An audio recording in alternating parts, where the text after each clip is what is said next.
guys, welcome to Check Your Leader TV, and today I'm going to be doing a playthrough of VEXILLARIUS. In my previous video on the topic, I just talked about the mechanics of VEXILLARIUS, and I did make a few errors in that, which I'll address shortly. But before I go on, I'll just say this is just a playthrough of a set of rules that are still they're pretty much finalized now, and they'll be released in the not too distant future. Having said that, this playthrough that I'm going to do, the same with all rule systems that I play games with, should not be perceived as a how to play or these are the rules of this game and I'm demonstrating them. I'm trying to do that, but I'm just a mere mortal, and no matter what rule system I play with, invariably there are going to be mistakes made. It's incumbent upon the individual, therefore individual accountability, crazy concept, but here we are in 2025. It's up to the individual to make sure they have a thorough reading and understanding of the rules if they want to make sure they're precise in the application of those rules on the tabletop. I'm going to make mistakes, and I make no apologies for that, because I've seen rules playthroughs by rules authors and their own rules, and they've made mistakes. That's just the nature of wargaming, and I think anyone who plays war games needs to accept that. And the way I deal with it is I just chalk it up to the vagaries of combat, the fog of war, and friction. With that said, in the last video, I might have made a mistake in regards to when units shoot at one another. If you roll a double 6 when you're shooting with your combat dice, it gives you an extra hit on all troops other than troops in armor class 1. I think I might have said it was armor class 1 and unarmored troops, and I might have made a mistake there. Also, transferring officers, it's a free action. You don't have to use an order to do it, but you do have to roll a die, and if it's a 4+, then your officer can diddly bop off to another command. I should add, that's officers of professional armies, not tribal armies. The numbers of officers that you can have in an army, as a general rule, professional armies, think Romans, later Romans, Macedonians, they can have an army. Well, they all have to have an army commander, but you can have, and you have 2 officers, but you can have a 3rd one. Tribal armies, it's an army general and 2 officers. That said, if the game is bigger, or if you have a particular scenario you're playing, or you just want to add extra officers in, hey, you can do that. Once you buy the rules, the game's yours. You do what you want with it. In this scenario today, I've given both sides 2 extra officers. So the Romans will have an army commander and 4 officers, and the Gauls, the ancient Britons, they will have an army commander and 4 officers, which is 2 more than they normally would have.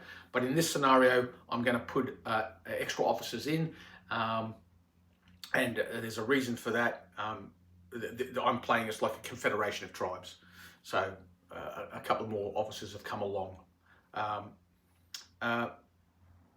Okay, so with that said, and one other rule, with your cohorts, when you're fighting by cohorts, you can give different cohorts different orders, but you can only give them 1 order per cohort. So let's now get into this playthrough of VEXILLARIUS. Okay guys, so this is the table that I've rolled up for this playtest of VEXILLARIUS. Don't worry about the troops, they're simply, I've got to put them somewhere. When Dave gets here, we'll pick sides and then they'll be deployed. But the table itself, I rolled the following dice: the red for this near side of the table, the grey for the far side of the table. And what you see those dice rolls reflect the terrain that we have. As I've explained in the previous video, the table is divided into sectors: an outer left flank, an inner left flank, a center, an inner right flank, and an outer right flank. This is the edge of the table here. This line that you see right through here, that's the edge of the table. So this is our battlefield. Across here, we're in Britain, and Caesar has invaded. And so we have Romans versus Brits. Brits are defending. Brits have a lot more light cavalry, light chariots compared to the Romans, and they're on home ground, and they've got more light infantry as well. So they'll have the scouting advantage. What we have is a wooded hill, rough going, open terrain, rough going, and then open terrain. And then we have a wooded hill, and then open terrain, open terrain, open terrain, and a wood. And obviously, whoever ends up being the Brits, because they have a scouting advantage, they can re-roll one of these terrain dice or make their opponent re-roll one. And then if they do that, that's the terrain, that re-roll is now forced upon the table. So that's the terrain for today's game. It's going to be ancient Brits versus Romans with some allies that they brought across from Gaul and Spain. And that's what we're going to be doing today. Okay, so I've set up the table. I've played about 2 or 3 games now with David, just basically play testing and making sure that we've got the rules right. And we've made a few mistakes, and we've got a few things right and whatnot. And I think I now got a reasonably good grip on the rules. In their final draft. That said, without a doubt, as I play, I might still make mistakes because these rules aren't even published yet. So you're just gonna have to bear with me in regards to that.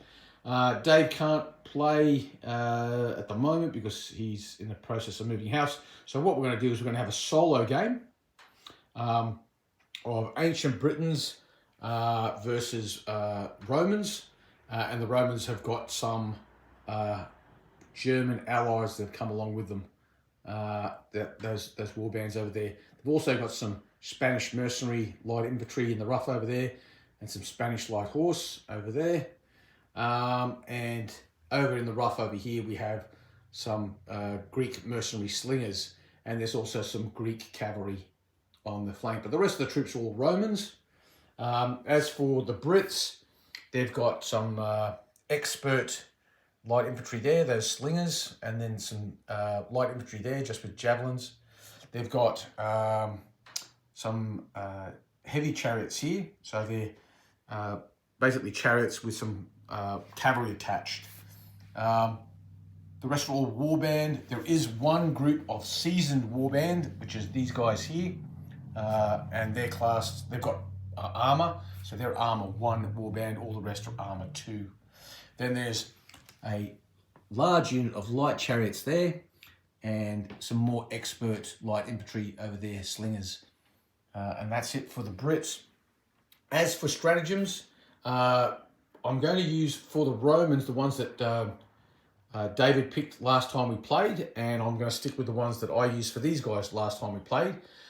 Tactical stratagems, both armies have picked omens, which gives them re-rolls for shooting, and the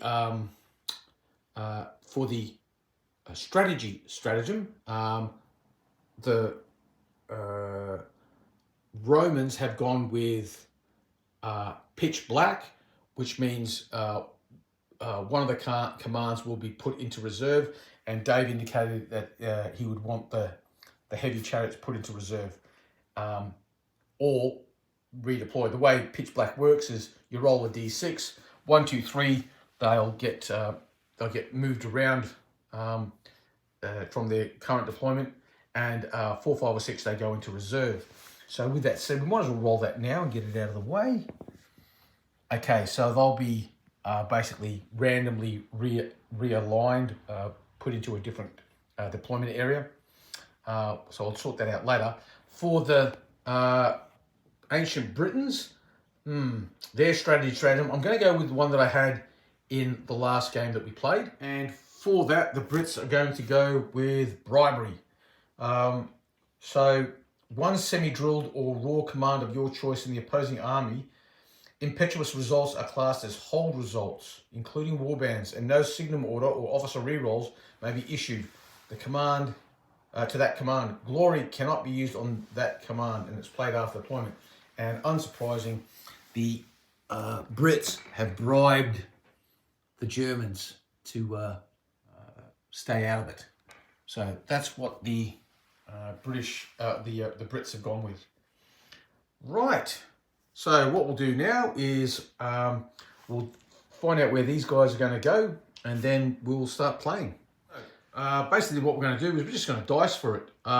1 is going to be on the outer left, 2 inner left, 3 into the center, 4 inner right, 5 outer right, and 6 to the, well, 6 we'll just do a re-roll. And of course it's a 6, why wouldn't it be? 5, so they're going to go up to the outer right flank. So now they're way out there on the outer right, and that's it for the deployment of all the troops. We're all set to go, and let's start with the first turn. Now, both sides have just a experienced commander, and they also have both have 4 officers. So for the Romans, they've put 1 officer out there with the Spanish cavalry. They've got 1 officer with their warband. They've got 1 officer behind that first legion at the front there, and they've got 1 officer out on their left flank with the Roman cavalry. For the ancient Brits, they've got 1 officer on the far left warband, 1 officer with the seasoned warband, 1 officer with the far right warband, and an officer with the light chariots. And that's it for the Romans. Both are going to start with 5 favours of the gods, for no other reason that I just want to, we'll just keep it quick that way. And that's it. So what we'll do now is we'll just roll up orders. So we'll roll for the ancient Brits first. White is the general's dice and black are the officer's dice. So there's no orders there at all for the officers, and there's three orders there for the general. So the ancient Brits are going to have 3 orders, and so now we'll roll for the Romans. Okay, so the Romans, the green dice are the army commander's dice, and they have 1, 2 army commander commands, and they've got 1, so they've also got 3. So the side that had won the scouting will have the initiative, and in this case the Brits outscouted the Romans. So for the first turn, the Brits will have the initiative. So control rolls first, and I'm on this side of the table at the moment, so we'll just go with the Romans first. This command, yeah, they're obeying orders. The Greek cavalry, they've gone impetuous. This legion, they're obeying orders. This legion here, they have gone impetuous. This is the only seasoned troop in the British in the Roman army, which is these legionnaires there, and they're obeying orders. This command here, they're obeying orders, and the Spanish light horse, they're obeying orders. We almost made a mistake. This is actually 2 commands here. This one's here. This is a command here, and this is a command here. I rolled for this one, and this is the one that has been bribed, by the way. So we'll roll for this one now, and they're obeying orders. So they only have problems at this stage with these commands here. They do not want these cavalry to go impetuously forward. There's no officer attached, so the Romans are going to use a signum, and they're going to re-roll that, and they're obeying orders. and these guys are drilled. There is an officer attached. Now, if there is an officer attached, they automatically get a reroll. And if that officer then fails his reroll, then the Army General can use a signum order and attempt to get the unit to obey orders. So in this case, the officer re-rolled his score of 6, which meant they were impetuous, and promptly scored another 6. So it's come down to the Army commander to rectify the situation. And they will use one order simply to remove that because they are drilled. Now let's do the Brits. Start with these chaps here. They're obeying orders, no worries at all. And now we look down the line at the rest of the ancient Britons. These chariots here, obeying orders. These guys, obeying orders. The seasoned warband, obeying orders. These guys here, obeying orders. These guys, oh, impetuous. These chaps here, obeying orders. And these guys here, obeying orders. And they're light, so we don't have to worry about it. They've got one command, obeying orders. But funnily enough, they don't want to, he doesn't want them to hold at this stage. He wants them to go forward. So he's going to keep that impetuous there and just live with it. Okay, so the ancient Britons have the initiative. They have the first turn, and they will carry out their next function, which we've done the command phase, which is charges. There are no charge declarations. The Romans don't have any. Movement, impetuous movement first. So we'll do this movement here. It's going to go forward 6 inches straight ahead. Funnily enough, everyone else is going to go 6 inches straight ahead. So I'll do the movement for the ancient Brits, and then we'll come back. Now, you can't quite see it here, but the army commander has used one of these orders and given Celeritis to these light infantry here. That gives them at 3 inches plus 2d6 inches. So that's 10 plus 3 is 13. They normally move 12, so that's 25 inches. They can go from this point to that wooded hill, and that's where they want to get to. So 25 inches, yeah, not a problem whatsoever. They're going to get themselves right over to the very edge of that wooded hill. And so that's the first order used by the ancient British commander, and it's been used to great effect.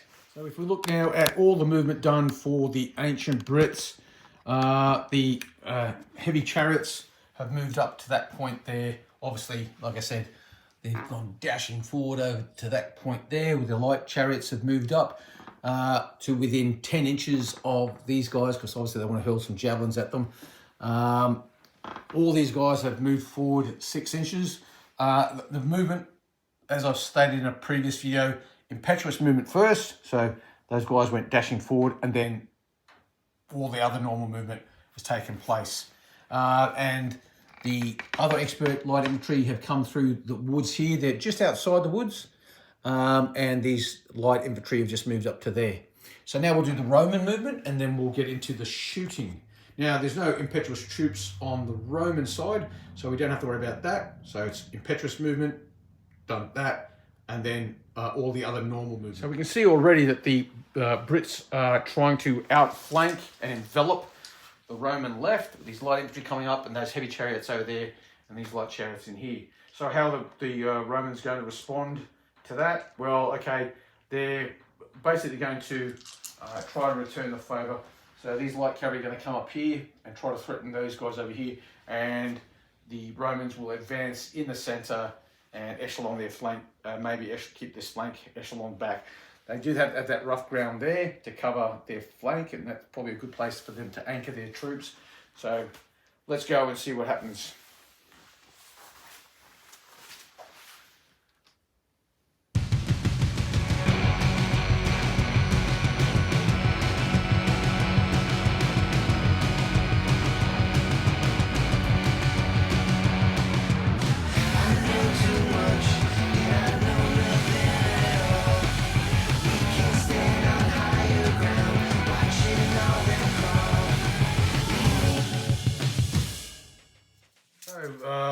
all the movement is done for the runners now. As you saw before, these guys just all moved directly forward.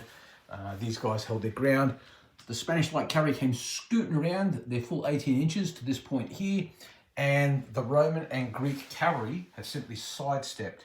So it's just, and it's nice and simple. It's a half move speed to their right, and they've done that because they're concerned about these slingers up here peppering away at them.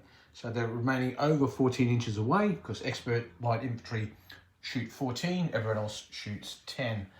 Light infantry, that is. Right, so that's all the movement done. So now we go to shooting, and the ancient Brits have the initiative, so they'll shoot first. But shooting is done simultaneously, so any hits that are inflicted upon the enemy, if it results in a loss of a cohort, that cohort still gets to shoot for that turn. So we'll start with the Brits, obviously, and then we'll just work our way across. Now, an observant individual might have noticed that removing the impetuous order from the Roman legion at the start of the turn was probably a waste of an order, but at the time the Romans were planning to hold their ground, but the aggressive move by the British on their flank has now prompted them to go forward. Okay, so the first shot's going to be from these skirmishes at these cavalry. It's 1d6 for the unit and then 1 for each cohort, so there's 3 cohorts there, that's 4 dice all up. There's no other modifiers for arm or anything like that. Okay, and that's 3 hits because you hit on a 4+. So for every 2 hits, you score 1 shock. So that's 1 shock on the light horse, those Spanish cavalry. So, like I said, shooting is simultaneous. I could go all the way across doing all the Brits and then come back and do it, but it doesn't really make any difference. So I might as well do the Spanish horse while we're there. So, like I said, 1 for the unit, 1 for each cohort. That's 4 all up. But they are shooting at troops that are unarmored, so they'll get another die for that. So they're going to be shooting with 5d6. And they have got, out of that, they only got 1 hit, which is no hits at all on the slingers. Okay, so the next shooting we'll do will be these chariots. They're within 10 inches, light cavalry, other than bow, light cavalry, and light chariots are cast as light cavalry. They shoot 10 inches. So they're within range of these guys here. So it's 1 for the unit and 1 for each cohort. So there's 5 there, but they'll lose 1 up. They also gain 1 for shooting at troops that are unarmored. So that would take them up to 6. But they'll lose 1 because these guys are in cover. So back down to 5. And that's 1, 2, only 2 hits. Now, they're going to use one of their omen tokens. So they have 4 free ones because they took omens as a tactic. So they're going to go down to 3. They're going to burn an omen token and re-roll all their dice. So if you use omens, you have to re-roll them all. And this time they've got 2 hits, which is 1 casualty on these guys. Very much like General d'Armée 2.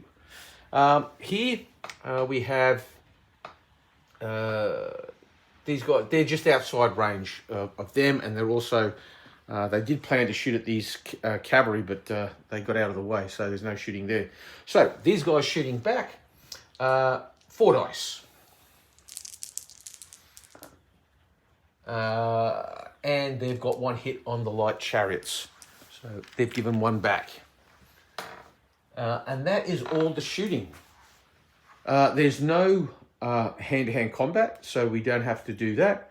And so now we move on to the rally phase. Okay, so now we're up to what I think is probably one of the key elements of VEXILLARIUS, which is the rallying phase of the game. This is where, as a commander, you have to decide, do I use my very limited resource of orders to remove shock from units, or do I save those orders so that I can then use them to inflict pain upon the enemy? So here we have a situation where the Romans have 1 order left. They have 2 units carrying shock. So the way this works, it's actually quite straightforward. For every command point spent, your army gains 2 rally attempts to remove shock or disorder. And the way it's done is you would simply say, I'm attempting to rally. I'm going to use my army commander and an officer. You spend the point, so that's now gone. He gets 1 attempt to rally any unit, and the officer gets an attempt to rally a unit that he is attached to. Or you could say, I'm going to spend a point. So let's say he's on 2. I'm going to spend a point to rally, and then this officer could attempt to rally, and then another officer, if he was attached to another unit, he could attempt to rally. So you get 2 attempts at rallying for every command point you spend. Okay, so the army commander using his order for these guys over there. Now they're raw, so they will remove shock on a successful roll of 4 or more. So it's a 50-50. So 4+ for them. Yeah, they've got the shock off. And these guys, they're drilled, so it's a 3+ for them. 3, okay, and they're successful. So the shock is removed. That leaves the, and that means he's got no orders left. So he's used up all these orders. Now, let's see what the Britons will do. They only have 1 point of shock on the light chariots over here. He has 2 orders left. He's going, and there's an officer attached here, so he's going to spend 1 order. That will turn his order die down from 2 down to 1, and he can attempt to rally these guys here. They're semi-drilled, so again, it's a 3+.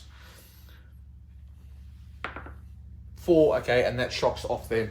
That leaves the ancient Britons with 1 order up the sleeve, and you can carry 1 order over into the next turn, which the ancient Britons will do. Okay, so now we're going to roll for orders. I'll roll for the ancient Brits first. The white are obviously the army commander, so he's got 1 there, 1 there. That's a 6, and that's a 6. So he's got all up 1, 2, 3, 4, 5 orders. Now, because he's got a double 6, he could use that one of those. He could use the double 6 instead of taking an extra order. He could attempt to remove shock or disorder at the beginning of the turn at this phase, as opposed to later, which has its tactical advantages. But he's not going to do that because no one's got any shock. So he's carrying 1 over. He's got 1, 2, 3, 4, double 6, 5. So he's got all up 1, 2, 3, 4, 5, plus that carrying over that 1. He'll have 6 orders.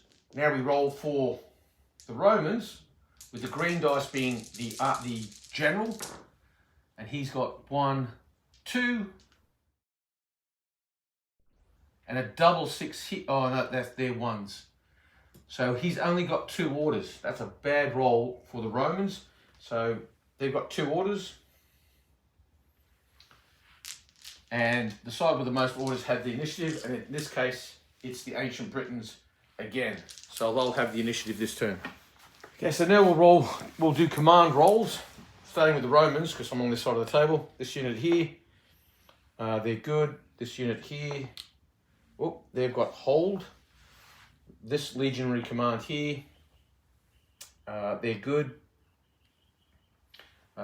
This legionary command here, they're good. This one here, they're good. This warband here, 1, that's a hold. This command here, that's an impetuous. That's an interesting mix.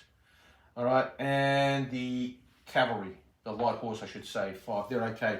Notice I didn't roll for light infantry. Light infantry do not roll for control orders. Let's do the British now. So the heavy chariots here, 1, that's a hold. Over here, 2, they're fine. This warband here, 2, they're fine. This warband here, fine. These guys, 6, impetuous. So we continue to move along. this warband. They're impetuous. These guys here, they're fine. And these guys, fine, that's good. So they've got 2 units that are impetuous. Everybody else was obeying orders. We don't have to worry about these light infantry here. For the Romans, for the Brits, do we want that light that has heavy chariots moving at this stage? Holding is fine at this stage, so we're not going to worry about that. And we want everyone to go forward, so we're not going to worry about the impetuous rolls there. So they're going to hold on to their 6 orders, nothing changes, but we might have some issues with the Romans. Now, because of the bribery stratagem used on these, they can't, no signal orders can be used on this command, and the officer won't re-roll any control order. So they're stuck, they're going to hold no matter what happens. These guys are impetuous. Now, it's up to the Roman army commander to decide if he wants to give a re-roll to them. And he's going to go, no, I want everyone to move forward. So they're going to advance anyway. So again, he's holding on to his orders. So there's no re-roll orders. There's no signal orders to be issued. There's no command re-rolls to be issued. So now we're going to move straight on to charge declarations. Are there any charges? Well, actually there are. The Spanish cavalry over yonder are going to charge those skirmishers to drive them off. Okay, so the way the charges are conducted, these guys move to 3 inches and then these guys will react. They can either evade or stand. So, first of all, they'll go charging forward, stopping at the 3-inch mark, which is here. So they'll go 1, 2 inches forward, stop 3 inches, 2 of their 18 inches of movement.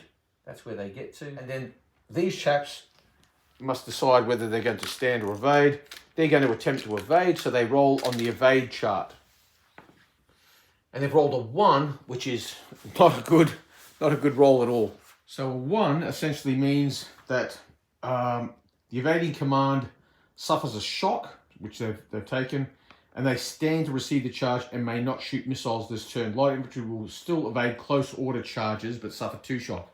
Well, they're light cavalry, so they're not close order. So if they were cavalry, they would still, what they would do is they would still evade, regardless, but they would get an extra shock for their troubles. In this case, however, they're not being charged by close order troops, they're being charged by light cavalry. So they will stand and receive the charge. So, now because these are evaders that have failed to evade, we skip the charge procedure and we just go straight into combat. So, these cavalry now will move into combat with these guys. And then when we get to the combat phase, we'll resolve combats then. Okay, so now that we've done all the charges, we go straight on to movement. The side with the initiative moves first. So what we'll do is we'll move the ancient Britons, and then we'll do the Romans. Now, there is a movement phase is broken down into sub phases, and in the movement phase, any units that are impetuous, they move first, and if they're in charge range, they would have to charge into combat unless there was some order given beforehand that would prevent them from doing that. But we haven't done that, so the impetuous units move first. And then this unit is also impetuous, 6 inches straight ahead, and they go to there. And that's it. So all the impetuous movement is done, and now we move on to normal movement. So that's all the impetuous movement done. So now we'll just do the normal movement for the ancient Brits.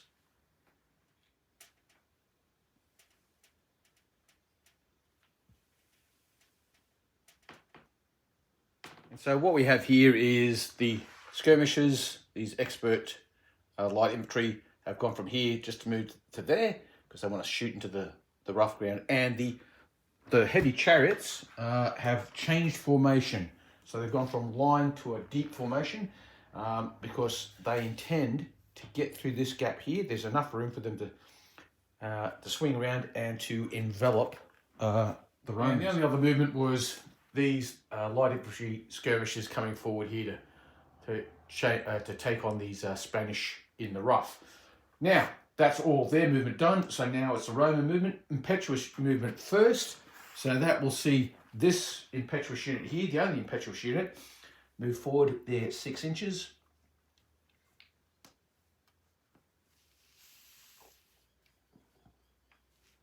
They've got to there. And then it's just normal movement for the rest of the Romans. And the remaining Romans, well, they've got hold orders, and so have these chaps here. This cavalry here, they've drilled, so they've turned to face this way. They could also move, do a half move, but they're not going to. They're just quite happy to face off and cover this flank. The slingers have fallen back out of the rough, and all these infantry have moved forward except for these chaps on hold, like I said. Right, so that's all the movement done. Now it's shooting, and so the Romans will shoot first, followed by the British, but the British will shoot first, followed by the Romans. But as I've stated before, it's all simultaneous. So let's just get on with that.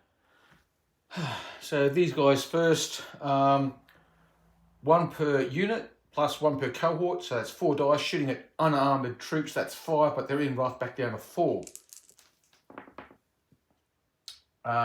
They've got 1 hit.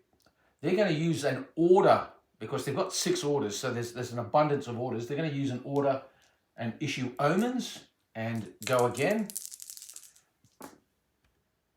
And that's better. So they've got 2 hits, which is 1 casualty, and that's what they were looking for. Obviously, they would have liked to get 4 hits, but beggars can't be choosers. Now, these guys shooting back, 3 bases plus 1 for the unit, plus they're firing at unarmored troops, so they've got 5 dice.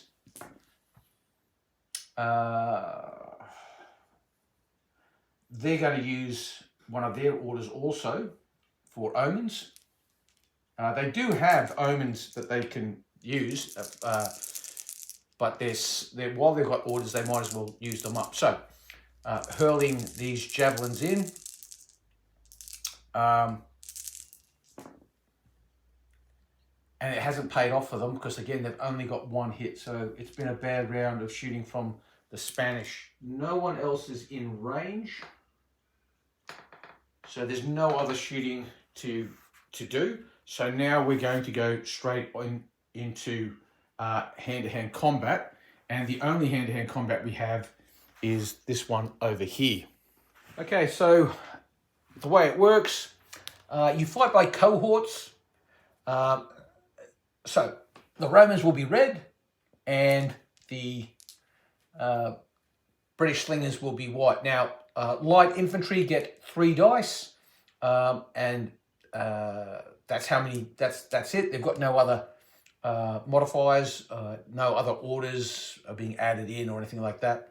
And light cavalry get 3 dice as well. However, they're going to pitch their officer in this fight over here, and so he'll add a dice, but that die will have to be a different color, because if he rolls a 1, that's bad news for them. So we're going to roll these all together. 4 plus is a hit. Red are Romans. Okay, so 2 hits by the Romans, and only 1 hit by the 1 hit on the Romans, and 2 hits on the Brits. So the Romans have won that cohort victory by 1, and that will result in a shock being inflicted on that first cohort, and 1 cohort victory to the Spanish cavalry.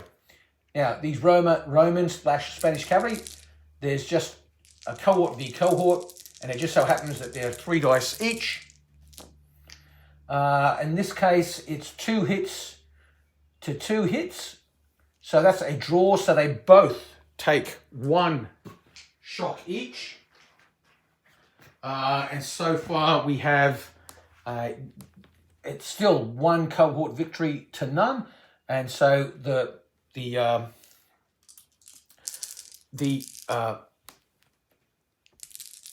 slingers really want to win this one. Again, the Romans have got 2 hits, and the slingers have only got 1. So again, it's a victory for the Romans, and they inflict another shock on the slingers. Now they've got a total of 4 shock. 3 shock removes a cohort, and so they're just going to take it from this end, and that leaves them with 1 leftover shock, and the Romans had, or the Spanish cavalry have 1 shock on them. And so the Roman cavalry have won that combat by 2 cohort victories. The defeated infantry disorder and withdraw 2d6 inches, and the victors, the cavalry, they advance 4d6. Okay, so, and they've gone 8. Now, when I roll these dice for the follow-up, or the pursuit, for want of a better word, no matter what happens, these guys will stop 3 inches short of in contact with them. However, if they roll higher than 8, they're assumed to have inflicted another shock. And unsurprisingly, they've rolled 12. So they will catch them, metaphorically speaking, and inflict another shock on them. So essentially, the light horse pursue after these slingers. Now the slingers have gone through the woods. This is a wood line there. So they've gone through the wood and they end up back there. Now the cavalry can't, or light horse in this case, they can't enter the wood. So they'll stop just short. And that's where they are. Now I might have got this wrong in regards to the rules. I must admit, I'm not 100% certain on this. But I think what would have happened is they had the fight. These guys defeated, broke off. These guys immediately chased after them, hence inflicting the second shock. But as they've reached the woods, they've stopped the, for want of a better word, pursuit. It's not a pursuit move because in the rules, pursuit means something different. But that's what I've gone with, and I might have got this wrong. Okay, I've since heard from Dave Brown, and I was correct. It is exactly as I thought it would be. It makes sense. They had the combat. The difference, the fact that the light horse rolled higher than the light infantry in the post-combat withdrawal and follow-up indicates that the light horsemen were much more aggressive in their follow-up than the light infantry were in getting away. And so regardless of the fact that they can't get to within 3 inches of them due to the woods, they have, however, inflicted an additional shock on the light infantry. Yeah, so now we're in the rally phase, and we can see here the Roman commander, he still has 1 order left, and he's going to use that for the rally. And as I said before, in the rally, if you use an order to rally, it's actually 2 rally attempts. 1 by the army general and 1 by an attached officer. And this has worked out quite well for the Romans in this case because they have an attached officer over here, so he can do 1 rally attempt there. And these guys who don't have an officer attached, they can be rallied by the army commander. So we'll do the rallies. The semi-drilled kind of guys over here, they rally on a 4+. So they've taken the shock off. And these guys here, the Spanish light infantry, they will rally on a, I think they were a 3+, and I think these guys rally on a 4+, and they've rallied. Yeah, just to be clear, so the way it works, seasoned troops, so these are the rarities, for example, these chaps here, seasoned troops, they rally on a score of 2 or more. Drilled or semi-drilled, they rally on a score of 3 or more. And the raw troops, which in this case, the Spanish light infantry, 4 or more. So we did get it right eventually, and that's how we go there. Now, that leaves the ancient Britons, let's just call them Britons. They can do, they've still got 5 orders up their sleeves.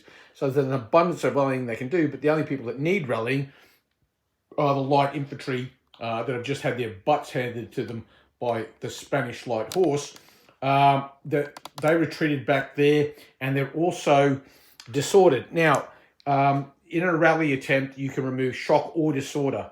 You can't remove, but you can't have one unit doing having more than one rally attempt. So they're disordered behind the woods there with 2 shock on them. The army general is going to spend an order and use his army, the army commander's rally attempt to remove shock off those expert light infantry. So they've rolled a 4, so they've passed, and they've got at least one of those 2 shock off them. I should mention that withdrawal result also made them disordered as well. Now we're at the start of turn 3. We're going to roll all the dice together. Black and white are the Britons, with the white being the army general's dice, and the green and brown dice being the Romans, with the green being the army general's dice. So let's see what we've got here. So let's do the Romans first. The Roman army commander, he's got a 6, he's got a 5, he's got a 5, and there's no 6s amongst the brown dice because these little fasces symbols are actually 1s, not 6s. So now we look at, so he's got 3 orders total. We look at the Briton, he's got a double 6 there, he's got another 6, and that's all she wrote. But the double 6 gives him an extra 1, so that will take him up to 4. Now he could take the 4 orders, or instead just take 3 and use the fact that he's got a double 6 to attempt to remove that shock, and he's going to do that out of sequence rather than taking the order, because what that will do is 3v3, but the Brit carried an order over from the last turn, so that will give him 4 orders to 3 orders, which will give him the advantage, the initiative for this turn. So he can get away with trying to get that shock off now, which he will attempt to do, and with a 6 he gets it. So he's got the shock off those guys, now they're just back there disordered. So the Romans have lost out the initiative for this turn, and the British have the initiative. These guys here, they're obeying orders. The Greek cavalry, they're obeying orders. These legionaries, they've gone hold. The legionaries up here, they've gone impetuous. The legionaries back here, they're obeying orders. This warband here, they're obeying orders. And this warband here, they're obeying orders. And the light cavalry over yonder, they've got a hold. Okay, so we've got this command on hold, this command on hold, and that's it. He could issue a signum to these guys and they just automatically obey orders, which he will do because he doesn't want them, or does he? No, he doesn't. Oh, does he? Oh, see, these are the kind of command decisions you're faced with. These Romans really want to get forward, and because they're concerned about their flanks. Mind you, they have got time. That heavy chariot unit has got a long way to go to get around here. So they have that on their. If these guys go forward, that's fine. So no, we're going to keep the order because we're going to need orders for. So now we'll do the orders for the Brits. Heavy chariot unit, 3, they're obeying orders, which is good. The light chariot unit, they're obeying orders. They're obeying orders. They're obeying orders. They're obeying orders. They're obeying orders. They're obeying orders and hold. Well, they have an officer attached, so they can re-roll that. They get a free re-roll. And they're obeying orders. everyone, these are very disciplined Brits, is obeying orders for them. These guys have, they've got an officer attached, so they'll re-roll their hold. 5, they're obeying orders. We might as well use their re-roll, it's free anyway. Well, okay, they've got hold. Well, that solves that problem. They're not going to use the signum on these guys because the whole front line has decided to hold. Right, well, they're all the control orders done. So now we will go on to charge declarations and movement. There are no charge declarations from the barbarian hordes. There are none from the Romans. So there are no impetuous troops, so it's just normal movement. And the Brits have the initiative, so they will move first. Okay, so these guys here have got a normal movement of 14, but because they're not going directly ahead, their movement is halved. So anything other than movement directly forward, for anything other than light infantry or light cavalry, it's somewhat restrictive, which is perfectly acceptable as far as I'm concerned. So they want to move this way here. So half of 14 is 7. So these chaps, these heavy chariots, are moving off in this direction. Warband's going straight ahead. So it's 6 inches for them.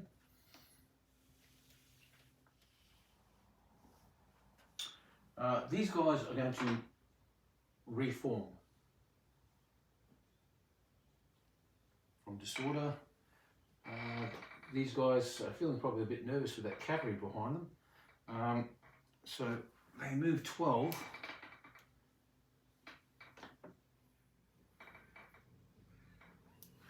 And the light infantry on the hill probably want to get into shooting range. So they're going to move down here. As long as they stay 3 inches away from these guys, they're going to move into this rough.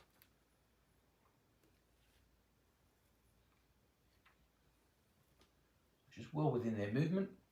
And that leaves the light chariots. They're going to change formation into a deep formation with a view of coming through here. Now we'll do movement for the Romans. This warband here, they're no longer on hold orders, so they're going to go forward a full 6 inches and catch up with their buddies here. These guys are going to go forward 6 inches to there. These guys are going to come out of the rough. Now you have to stay 3 inches away from any enemy. So that's one cohort. Now this, as you can see here, that the basing isn't a big problem in this game. It's like close enough is good enough, I find. I haven't had any issues anyway, and yeah, so right, that's their movement. These light cavalry over here, oh, they're gonna come this way because they want to gang up on these chaps here. Like we said, they're on hold. That's not a problem. These skirmishers,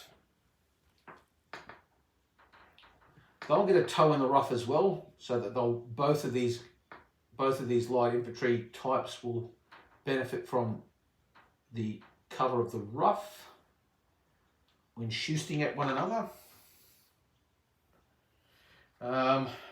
And these cavalry, now I think I mentioned these Greek cavalry were semi-drilled. They're not, they're actually drilled. I had a closer look at the army list and they're drilled. So they're simply going to turn. That uses up half their movement because they're drilled. But that's sufficient. they're just going to turn their face this way because obviously they're concerned about the infiltration about that light horse, those light chariots. So that's all the movement done for the Romans. Now we go to shooting. So we'll start with these chaps here. 1, 2, 3, 4. Well, okay, they're going to hurl their javelins at the cavalry, so the light horse. So 4 dice, hitting on 4, 5s, and 6s. Well, that's 3 hits. We're not going to use an omen. The odds of getting better than that is remote. So that's 1 hit there on those guys, or a shock. They might as well shoot back. So it's 4 dice, actually 5, because those guys are unarmored. So they'll hurl 5 at them. One hit. Well, we're going to spend an omen. So they're going to use an omen and go again. Much better. Okay, 3 hits. So that's a shock on those guys. The Spanish light infantry. 1, 2, 3, 4, unarmored. 5. That's cocked. Well, even if we rolled it and get a hit, it's not going to make any difference. They'll take that hit, and that will take them up to 2. That's 2 hits, which is another shock. 1 more, and they will lose a cohort. They don't have any javelins or anything like that, nor do these warbands here. The Romans do have pila or pilum, depending on how you want to say it. But when you Roman troops, they normally have pila, but they can only use them in defense. But you can pay an extra army talent point and equip them with all pila for offensive action as well, which I've done for these guys. They can use their pila when they charge as well. Whichever way you do it, however, you still only have 3 pila per unit. Okay, so the next lot of shooting we'll do, slingers in the rough. Okay, both lose 1, both gain 1. So it's normally 1, 2, 3, 4, unarmored 5, rough back to 4. So they'll fire their 4 at these guys, and then they'll do the turn. All right, they're going to spend an order. So they're going to go from 4 orders down to 3 and use an omen and re-roll that because that was a shocking roll. That's better. Okay, double 6 is a hit. Sorry, that's a hit. That's a hit. That's a hit. Because I've rolled double 6, it's another hit. So that's going to be 2. 4 hits all up, so 2 shock on these guys. And that applies to all troops other than troops in armor 1. If you roll double 6 and they're the heaviest armored troop type, then the double 6 has no effect. You just get the hit for the 4+. But in this case, they're other than armor 1, so that is another point of shock on these guys. Now these guys are going to shoot back, exactly the same situation. Only 1 hit. They're really coming off second best here, and so we're going to spend an omen and roll that again because 1 hit. They really want to get 2 hits. They have got 2 hits, and so even if I roll that again, I haven't got 1 hit. So that is a shock on these chaps. So what I'll do is I'll swap those ones out and so that's a shock on them. And that's all the shooting. There is no hand-to-hand combat, so that ends this turn. Oh, no, it doesn't. We now move on to what I consider, like I said, it's a really important part of VEXILLARIUS, which is the rally phase. So we'll do the rallying first. We'll start, for no other reason than I'm already on this side of the table, we'll start with the Waskle Womans. Womans, yeah, yes, Womans. So we're going to spend a point, and we'll attempt 2 rally attempts. Army commander is going to try and remove a point of shock from these guys. They are raw, so it's a 4+. He's rolled a 3, so he hasn't been able to get the shock off those guys. And then the other rally attempt will be with this officer attached to the light horse. Now they are, whether they're semi-drilled or drilled, they rally on a 3+, and they've done that. They've been successful, so they get their shock off. So the barbarians, for want of a better word, they're going to spend a point. So now they're down to 2 orders. They're going to use the army commander's attempt on these raw troops over here. Okay, so it's a 4+. No, he's unsuccessful, so he hasn't been able to get the shock off them. No other units have shock, so there's no, in this case, we're not going to be able to get a second attempt. And all the other troops, yeah, that's it. So with that done, we now move on to the next turn. So it's the start of turn 4. They can only ever carry 1 order forward. So that second order that Kurt Douglas had there is gone. So now we're just down to the one that they carried over. Rolling their dice. White is the general's dice, black the officers. Oh, another double 6. Oh, another double 6. All right, they're rolling really, really well. Plus those ones there, those don't count. So we have 1, 2, 3, 4, 5, 6, 7, 8. I don't think you can have more than 8. I think the maximum you can have is 6. So one of those double 6 is we're going to just use to attempt to remove shock out of phase. We'll roll to remove that. It's a 4+. 2. No, they just won't rally. They just won't. Now, I did confirm with Dave Brown, there actually is no upper limit to the number of command points that you can have. You always have a minimum of 1, no matter what you roll or what you carry forward. But there's no upper limit. So the Britons now have 8 command points to use. They their roll generated 8, and they were carried over 1. They've used 1 to attempt to do some rallying, so that leaves them with a total of 8 command points for this turn. Enough of that. Let's roll for the Romans. Yeah, yes, the Romans. Okay, so green is the army commander's dice. 1, 2, 3, 4. That one's cocked. And none of them, because these markers are not the 6s. So he has 4 plus 1 is 5. That's a lot of orders, but it's not going to be as many as the Britons. So the Britons will have the initiative. So whilst I'm on this side of the table, I might as well go through the command rolls. We'll start with the legionaries, and then we'll come back to the cavalry. So these guys here first. 4, they're obeying orders. These chaps here, 5, they're obeying orders. Our officer is very happy about it. These seasoned legionaries, obeying orders. The bribed chap, 6, that's impetuous, and that is converted to a hold because of the bribery and the other shenanigans and skullduggery. These guys here, 4, obeying orders, and then the cavalry, 5, obeying orders. That takes us now to the cavalry. So we have the Roman cavalry and the Greeks. We'll do the Romans first. They're both drilled anyway, but he has an officer attached and they're fine.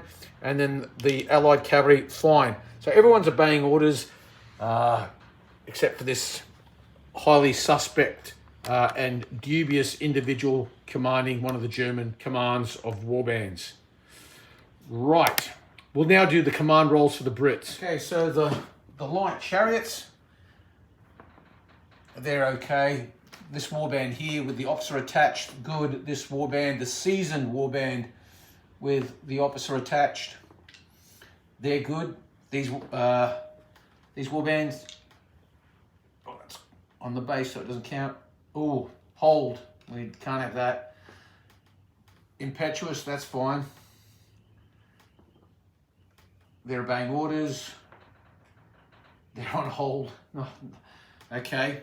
There's some nervous warbands. Now, there is just one other command, which is these chaps here, and I guess we'll roll for them now. 4, they're obeying orders. Well, first of all, we have this unit here on hold. They have an officer attached, so we'll re-roll that. 5, they're obeying orders, so they're good. This unit here is impetuous. That's fine. We want to keep going. This one here, however, is on hold, and we don't want that. So Signum, the Army Commander, Kirk Douglas, is going to spend a point and try to get these guys moving. Oh, and they refuse to budge. They are holding. Okay, so with that done, that's all the orders taken care of. Okay, so charge decks, and the Brits have the initiative. And so what's going to happen is Darren Hinch here is going to lead this warband here in a charge against these guys. The Army Commander is going to issue Clash of Shields. Normally charges have to go straight ahead, but you are allowed to do a slight wheel. If not wheeling, if not charging straight ahead, you may change direction by wheeling at the start of the charge move. Wheeling is taken first before charging in a straight line. The wheel move is taken off the full charge move, and there must be enough movement left to reach to target. So it's purely just to align up. And so, as you can see here, that's 6 inches, including any kind of wheeling. So not a problem. So off they go. Hurrah, they stop at the 3-inch mark, so they're going to go to there.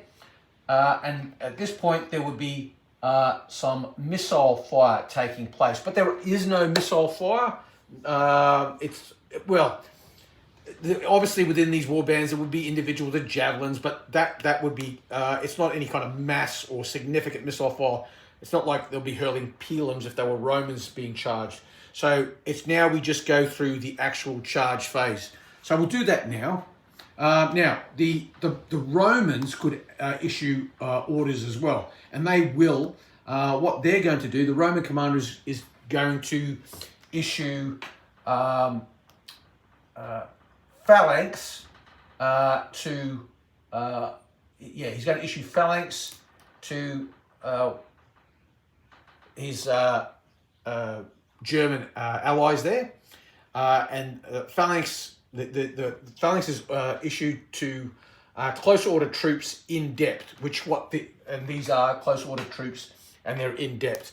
It's a bit kind of like forming a shield wall or bracing. So we'll go through the charge procedure now. The way it works is pretty simple. It's done by command.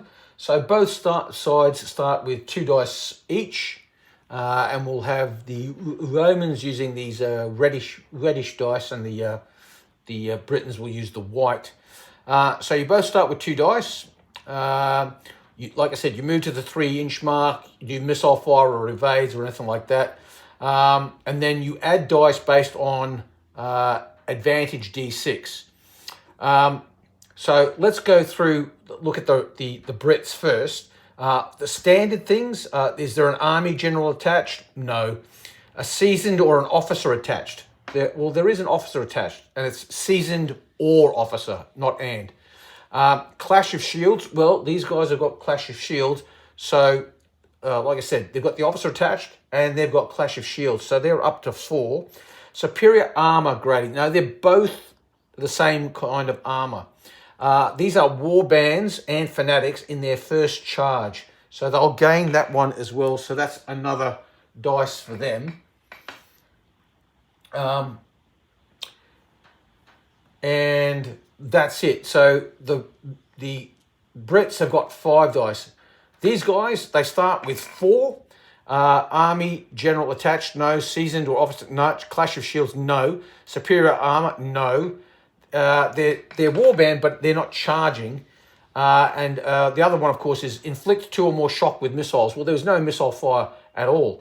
So these guys are going in with 5 dice, and these guys are going in with, they're using just their 2, because there's got nothing else going for them.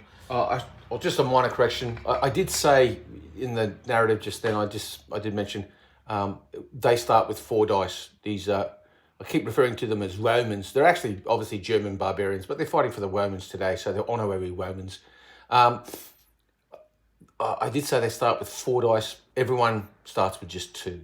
So that's the first thing. Second of all, the Warband and Fanatics in their first charge, these guys gained it. These guys don't gain it. They should in normal circumstances. The wording on the quick reference sheet at the moment says Warband and Fanatics first charge. That's going to be changed, I think, to Warband and Fanatics first combat, or something like that. So you get it if you're a Warband unit or a Fanatic unit, and it's your first charge of the day, and it's also if you happen to be the receiving your charge. So it's just the first time they actually go into combat. That said, they lose that bonus, that Warband or Fanatic bonus, if they are utilizing phalanx. So in other words, they're bracing to receive the charge. So with that said, there's no change per se. I just wanted to clarify. So, well, what we do is we score hits on 4 pluses, and if you have a double 6, you get an extra hit. So we'll roll the Brits first. Well, double 6. So they've got 1, 2, 3, 4, 5 hits. Okay, so that's going to be 5 hits on these bad boys. Coming back at them, well, the best they can get is 2. And they've only got 1. So that's a difference of 4. The attacker won by 3 or more. It is a ferocious charge, close to combat. So they will go in like so. And then they align. So they hit and then you just match up the cohorts. Okay. And they've got a ferocious charge. The defender suffers 1 shock and they stand disordered. So they've got a shock on them and they're disordered. Now, because of the phalanx order, they can either ignore the first shock or the disorder. They are going to ignore the disorder and they'll take the shock. So the phalanx, because they were able to brace for the impact of that charge, they're not going to be disordered. They'll take the shock, but not the disorder. They could have done it the other way around, but in the combat, the disorder it's more important they not be disordered in the combat round, as you will see when we get to resolving combat. Now it's just a matter of looking at if there are any other charges from the Brits, and there might be. We might go with a charge here. Yep, we're definitely going to go with charges here. So Kirk Douglas here currently has 6 orders, and he's going to take that down to 2. He's going to give Kelleritis and Kelleritis clash and clash to these guys, and we're going to launch these guys at them. Now there is rules covering charges of multiple units charging a single defender, and this is exactly what we're going for here. In this situation, normally the way charges are done is you launch a charge, you resolve it, you move to the next charge, you launch it, you resolve it, with impetuous charges going first, and then those troops that are not impetuous. But in this case, we have 2 units charging 1. The way it's done is you do a charge with 1 unit, resolve that, and if they close to combat, then the other one just simply moves into close combat also. So these guys are normal warband armor 2. These guys are superior warband armor 1. These guys, the Romans, are drilled and they are armor 1. So the sensible thing to do for the Britons is to launch the seasoned armor 1 warband at these guys, because they have the best chance of closing into combat with the enemy. So we'll do that. Now they're 12 inches away. Kelleritis gives them a charge bonus of 3 inches. That takes them up to 9 plus 2d6. Consequently, I only need 3 on 2d6 to achieve the range, and they've rolled 9, so they're going to get there. So they go charging forward and halt 3 inches short, and we are leading with the superior armor class 1 warband, and we shall see why momentarily. So now we resolve the charge. The way this is done is you do the missile fire and evades first. So these guys here have 3 peeler. They're going to hurl their peeler at the target as they come forward. They fire at the 3-inch mark. So this command, yep, nearest point to nearest point. So 1, 2, 3, 4 plus +1 for the unit. So that takes them up to 5. Their peeler counter goes down to 2. So it's, as we concluded, it's 5 dice. However, these guys are armor 1, so they're going to lose 1. You lose 1 when shooting at armor 1 units, and if they roll double 6, they won't count as an extra casualty. So they roll, funnily enough, they got a double 6. So that's one hit. They could use omens and re-roll them all, hoping to get 4 hits, but that's pushing it. Well, they'll take that, and they inflict 1 hit on these guys. If these guys were facing this way, they could shoot at them as well, because their arc is 180 degrees around like so. But anyway, that's what it is. So now they've done their shooting and whatnot, we now resolve the charge. These chaps here, they start with 2 dice. They get 1 because they have an officer attached. They get 1 because of Clash of Shield. They get 1 because it's Warband or Fanatics in the first charge, so that takes up to 5. Now, it says here in the seasoned or officer attached. So they get it for being seasoned. Do they get another one for officer attached? Is it a seasoned or officer attached? Is it a seasoned or would it be interpreted the other way? I'm just gonna say it's one of one. You can only get it for 1, seasoned or officer attached. Okay, so I've heard back from Dave Brown, and I can confirm it is one or the other. In the charge, it's seasoned or an officer attached. But in combat, you can play seasoned troops and officer, but obviously not in the same cohort. But you'll see that as we progress. 5, we'll go with that at the moment. So they've got 5 die. These chaps here, they start with 2. The Romans, they get 2. They don't have an officer attached. They don't have the army general attached. They're not seasoned. They don't have Clash of Shields. And they are not superior or the target's not disordered. So they don't have that going for it. So the Britons will roll their 5 die. And they've got 1, 2, 3 hits. And the Romans will throw their 2 die. And they get none. So it's a difference of 3. And just like with the Germans, the phalanx, close order infantry command, in depth. Now, why did I give them phalanx? That's silly of me. They've got to be in depth to have phalanx. So I'm gonna give them clash instead. So we'll give them Clash of Shields. So we'll give them an extra die. Let's see if that helps them any. It does. So it's a difference of 2. So they suffer a shock.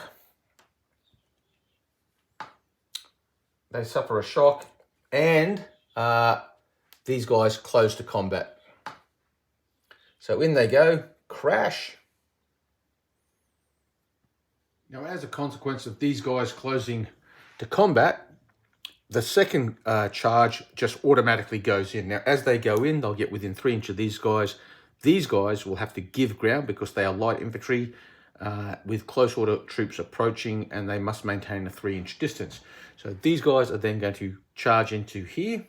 So they've gone crashing in to these guys. These guys have moved 3 inches away, which has had the bonus of actually driving these guys out of the rough terrain as well.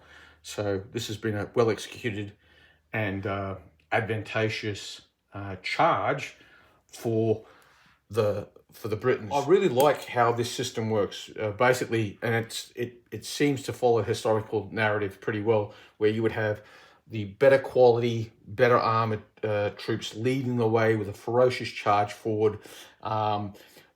Maybe lesser armored troops or not quite as motivated, holding back slightly and seeing how things develop. Obviously, this is all going sort of like simultaneously, but these guys would be leading just that little bit more in front, and as they crash in, then their colleagues pile in as well. Romans will have a charge now where they're going to launch that Spanish light cavalry once more into the fray. So now the Spanish light cavalry, they will charge. They're not being given any extra orders by the army commander, so they will simply move to the 3-inch mark. Once they get there, obviously these light infantry have to decide what they're going to do. Will they evade or will they stand? They choose to. I'm not quite sure if they've got a choice in the matter. I know if they're being charged by cavalry, they must evade. I think if they're being charged by light cavalry, they can choose to stand or evade. I'll confirm that shortly, but what they will do, I've decided regardless, is they're going to evade. So they roll on the evade table and they've rolled a 6. That's pretty good news. That should give them the ability to hurl their javelins at the advancing cavalry before they make off. So it's 1 dice for the unit, and 1 for each cohort, so it's 4 dice at these light cavalry, and that is 2 hits, which is 1 shock. And now they will evade. So the light infantry have evaded their 12 inches directly back, and now the light cavalry will do the rest of their movement. They've got 15 inches of movement left, and they will easily reach those skirmishers. Probably a bad tactical choice, actually. Just as a footnote, light infantry can choose to stand against light cavalry. You know, as a consequence of catching them, they go straight into the combat resolution. There's no need for a charge procedure. These guys will suffer an extra shock because they've been caught, and they'll be disordered and face the enemy. That 1 extra shock will cause them to lose a cohort. So these light infantry are in pretty desperate straits. They're going to be outnumbered, disordered, and not terribly happy. So that's all the charges done. So what we'll do now is we will move on to the next phase, which is impetuous movement first for the Brits, then normal movement, then impetuous moves by the Germans, which there are none, or the Romans, I should say, and then normal movement. So the impetuous movement took place. These guys were on hold, nothing going on with them. They moved, then they moved. Kirk Douglas here is going to give Celeritis to these light chariots because he wants them to move from there to here. So it's 2d6 plus 3. They normally move 18. Plus 3 takes them up to 21. Plus another 8. So 29 inches. So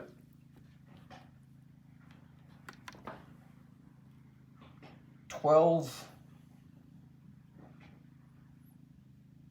24. Look out, Kurt. And that's where they get to. So the heavy chariots have moved this way. The slingers in the rough have basically just turned more towards those Greek slingers.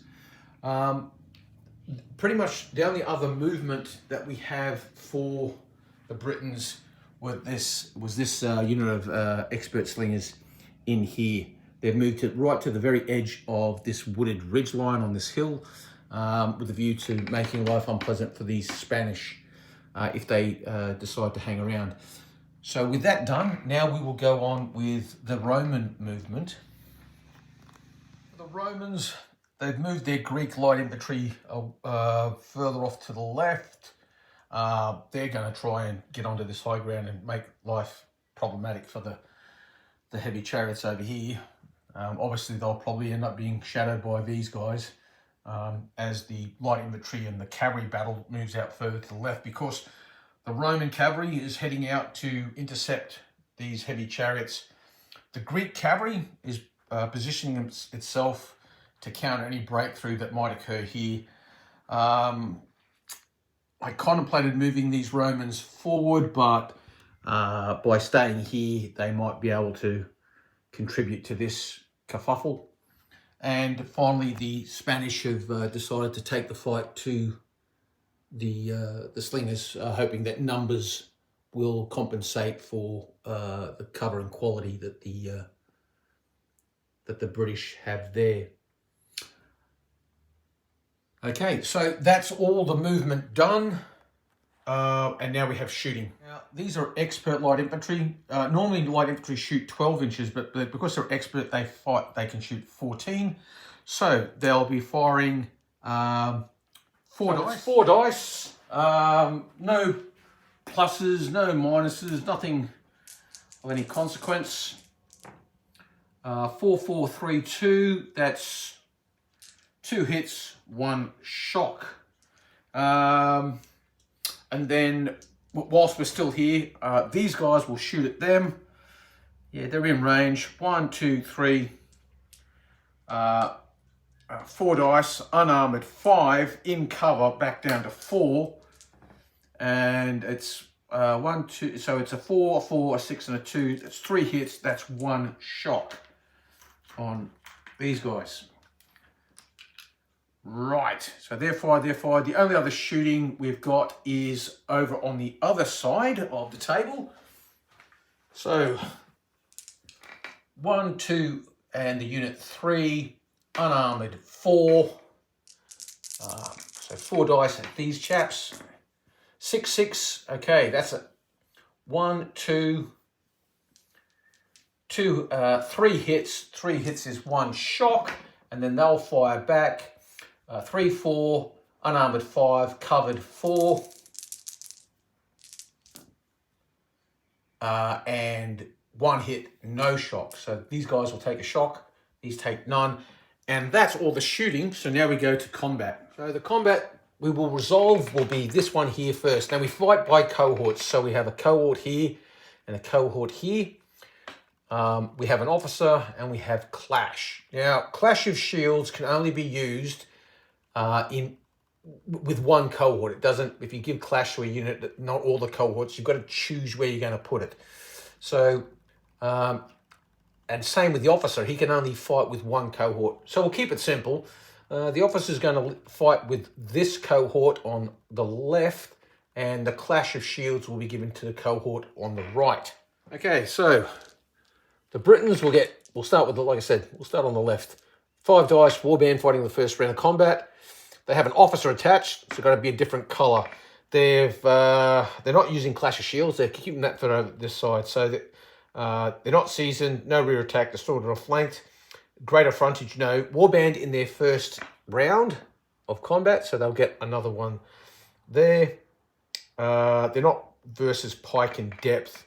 They're not uphill, close order infantry only, and they're not versatile troops in rough. So that's what the British have. Hitting on 4+. Okay, 1, 2, 3, 4, 5, and a double 6. A double 6 gives you an extra shock. Okay, a double 6 gives you an extra hit, not an extra shock. I misspoke. Fighting back, we have 5 dice and warband in their first round. And that, I think, is all that it is. There's no Clash of Shields. There's no officer attached. They're not seasoned. No rear attack. Not disordered or flanked. No greater frontage. Not pikes. Not versus pike in depth, uphill or versatile in rough. 1, 2. They've only got 2. Okay, so these guys have 1. So because these guys have 1, they'll inflict a shock. And because they won by more than 5, they'll inflict an additional shock. So they're going to add 2 shock to the enemy cohort. And now we'll move on to resolving the other cohort fight. Now we fight on this side. The Brits have, again, we start with 5. Clash will give them another 1. And Warband in the first round, another 1. So they should be on 7. Again, 4+. That one's cocked. 1, 2, 3, 4 hits. So they've done 4 hits on the Germans. And fighting back, it's 5 plus Warband in the first round. So that's 6 dice. 1 hit. Okay, this has been a very bad round for the Germans. So again, this cohort was victorious, so that is another shock inflicted upon the Germans. Determine the victor by cohort victories. So there was a cohort victory here and a cohort victory here. So that is a win by 2 plus cohort victories. The infantry, the defeated infantry are disordered and they withdraw 2d6. So they'll go this far back. Okay, they're going back 7.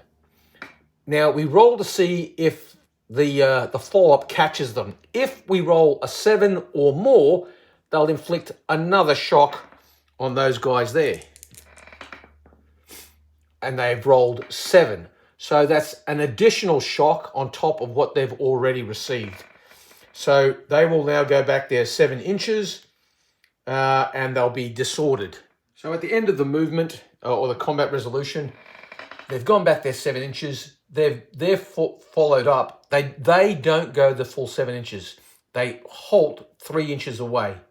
The rationale for this is basically they're tired, so there's the lines actually break apart a bit.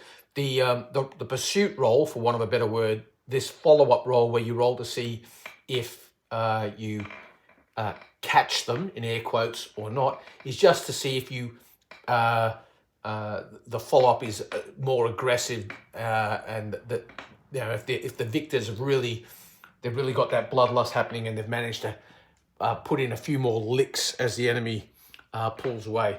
So they'll be back there unformed, and that's that combat taken care of. In summary, they've gone back there 7 inches. These guys have followed up, stopped 3 inches short. They have their initial casualty from the charge phase. They took 2 casualties from this first cohort fight, and because they suffered 5 hits, they picked up an extra shock.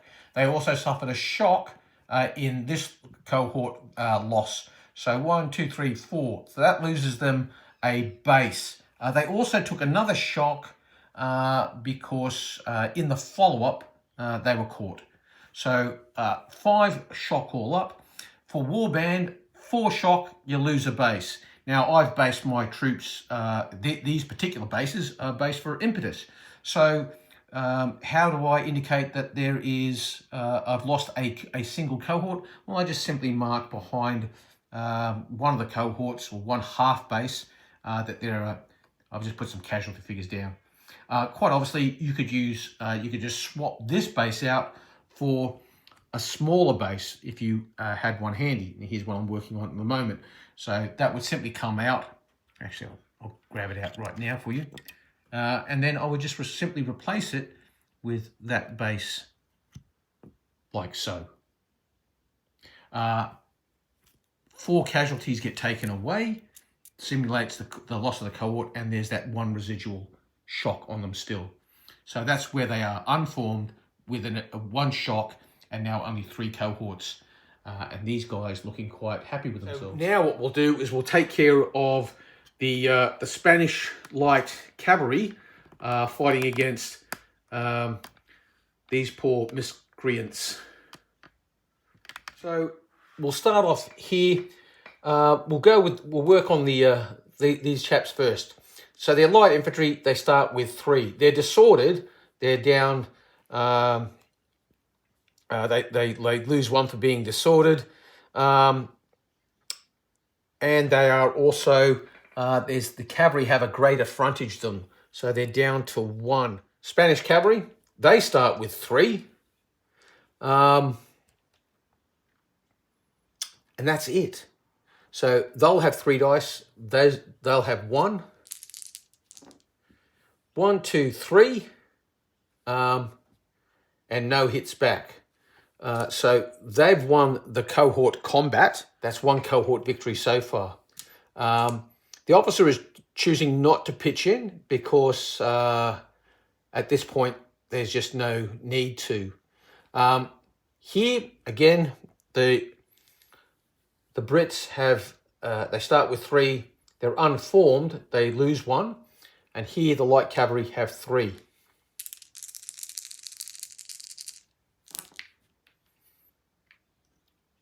That's cocked. They've got 1 hit, but they've received 2. So again, it's another victory. So they've won. They've inflicted a shock here. They've won this one. They've inflicted a shock there. So they've got 2 shocks on them total. But more importantly, they've lost the cohort, the battle by 2 cohort victories to 1. That's actually 2 cohort victories to none. Infantry are disordered and they withdraw 2d6. So they'll go 7. The cavalry rolls 3d6 because they're mounted, and they'll easily catch them. So they'll inflict another shock. So they'll move back here and they'll lose. They'll go back there 7 inches. They'll lose another cohort, and a light infantry command of 3 cohorts reduced to just 1 is dispersed. So they're destroyed. So these guys go back there 7 inches. They're still unformed. These guys pursue. They catch them. They take their additional shock. That's 3. Removes the cohort. Leaves 1. 1 is not enough. They dispersed. And that is so now we'll start with this combat. Let's start at this end here and work our way across. So we'll do the war bands first. So war band infantry in their first round of combat, 5. They've got a clash, so that'll take them up to 6. They're not. There's no general officer attached. They're not seasoned. There's no rear attack. They're not disorder of flank. They don't have greater frontage. Like I said, warband in the first round. Pikes, uphill, versatile. None of those applies. So the Romans, the Brits, with their clash being utilised here, are going in with 7. 5 for the warband. 1 for the warband in the first round, and another one for using Clash of Shields. And they have got 1, 2, 3, 4, 5. 5 hits. Now fighting back, they're not going to use the clash here. They'll just go with, they are heavy infantry. So they've got 5 dice. 1, 2, 3. Okay, not enough. So they've lost. It's a victory for the Romans, as for the Brits. So they'll inflict a hit on them. But because they got 5, it would have been another. It would have been inflicts an additional shock for the 5 hits. So 2 shocks so far. But more importantly, that's a victory there. Now we'll go here. Here, the Romans, sorry, I'll keep saying the Romans. The Brits, they have 1, 2, 3, 4, 5 for the warband. They have warband in their first round. And they have an officer, a different colour. And yeah, that's it. Because these are the seasoned guys over here. So here we go. So this is the Brits roll here, and they're oh. Look at all the 1s, and more importantly, this guy's come a cropper. Okay, they got 1 hit, just 1 hit. Okay, So we'll put that behind to indicate they got 1 hit on them. That was a bit... Okay, they're just going to use their 5 dice. They're not going to use the clash there because surely they can win this one. And they can. 1, 2, 3, 4. 4 hits. So they've won that combat. But more importantly, this general is down. That's going to hurt. Okay, here. They've got 5 dice because they are warband in their first round of combat. They've got another dice for warband in their first round of combat. They get another one for being seasoned, and they get another one for clash. All right, so it's warband first round 5, clash of shield 6, seasoned 7, and warband in the first round 8. Okay. 1, 2, 3, 4, 5. 5 hits. Okay. So all up 5 hits. So let's mark that with a 5. Fighting back, this is where they'll use their clash. They have 6 heavy infantry and then clash. And they've got 1, 2, 3, 4, 5 hits. Okay, so that's a drawn combat. So they both get a draw, but they both got 5 hits. They both take an additional shock. So it's a shock there and a shock there, and then a shock there and a shock there. It's been particularly bloody. They've really hooked into each other. So it's so far for the Brits, it's a victory, a loss, a draw. This is where they want to get the victory. So, all right. So these are seasoned troops, and they've used their season bonus. If your troops are seasoned, you only get it in the first round of combat, and you only can give it to 1 cohort. So they're seasoned, but that's out of the equation now. So we're fighting this cohort, this one here. We'll do the Romans first, just for shits and giggles. So they've got 5 dice, and that's it. Nothing else going for them because they already used their clash, and it's there. So 5 dice, hitting on 4+. 1, 2, 3. Okay, so they've done 3 hits on the British. Now the Brits, they're warband, and they're fighting in their first round of combat. So they're nice and so fresh warband, basically. 5 dice. They've got an officer attached. So different color, 6 dice. They have warband in their first charge. So they've got that. However, these chaps here are within 3 inches, and they can provide an overlap. So if they're overlapped, they will lose one of their D6. So, yes, infantry with greater frontage. Actually, they don't lose, they gain. They will gain, the Romans will gain. I have to roll another dice for them because they've got those guys. 3, no hit. So with that taken care of, yes, they've inflicted 3 hits. These guys fighting back, warband 5, first charge 6, and an officer attached 7. And the officer is obviously the different coloured dice. So let's see how they go. That one's cocked. 1, 2, 3, 4. Okay, so 4 hits to the Romans, 3 hits. So it means that the Brits have 1. So that's a shock. And now what will happen is, let's count up the cohort victories. It's a Brit victory, a Brit loss, a Brit draw. So it's tied at this stage, but this is the tiebreaker, and so it's a net 2. They've won by 1. 1. Those two cancel each other out. That's a draw. So they've won by 1. So with a victory by 1 cohort, the infantry withdraw 2d6. So this is the Romans going back, and they've gone back 6. And now will the Brits get a hit on them as they go back? 7. Yes, they do. So they'll take another hit. So the Romans take another hit. So they've lost 1, 2, 3, 4, 5, 6, 7. So that's going to be a cohort lost. And by contrast, these guys haven't.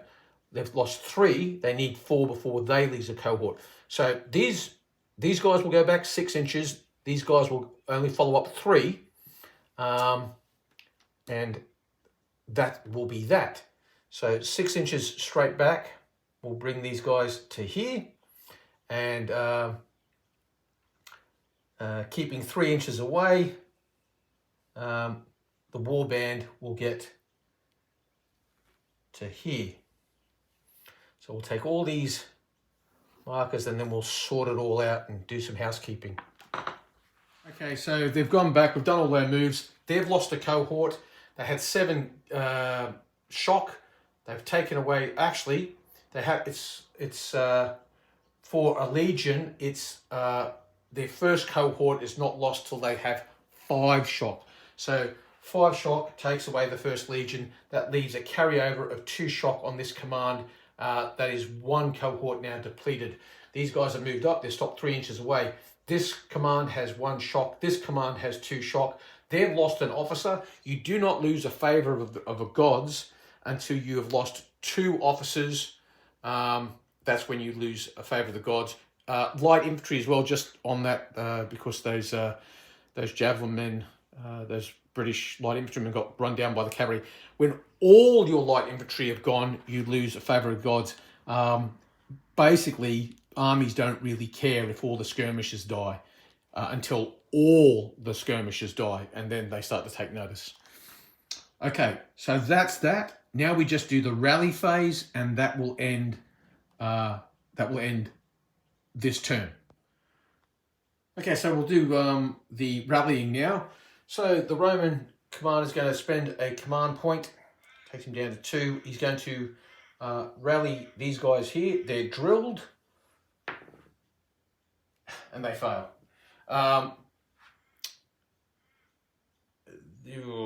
There's an officer attached to the light cavalry, so he can attempt there. Oh, and they failed. All right. Okay. So there's only 1 command point left for Kirk Douglas and the ancient Brits. He's going to attempt to rally these guys here. 5. That one comes off, and and this officer is going to attempt to rally these guys here. 4, and that comes off. So it's all going the Brits' way at the moment. So that ends turn 4, and now we're going to move on to turn 5. But I think what we're going to do, actually, we're going to stop it here, and we'll do this battle in 2 parts, I think. Okay, guys, so that is part 1 of this playthrough of VEXILLARIUS. It's, I think we've seen enough there for you to get a good feel of the game. I will continue it and play it to its conclusion, just so, you know, for a sense of completeness. But there's enough there, actually, if you were interested, for you to make, I think, an informed decision in relation to VEXILLARIUS, whether or not it's the kind of rule system that you would like. I'm a big fan. I think it's a fantastic ancient rule system. The only thing we haven't really covered so far is cavalry fights and wedges and the things like that, which will happen in part 2. So I'm going to wrap it up there. Join us again for part 2 of this playthrough of VEXILLARIUS. Oh, and before I go, I have received confirmation the aimed for release date will be at Salute in the UK next year. Obviously, I think Salute's around about April, so it's not that far off. So with that, I'll wrap it up, and I'll see you on the next one. Ubiquay.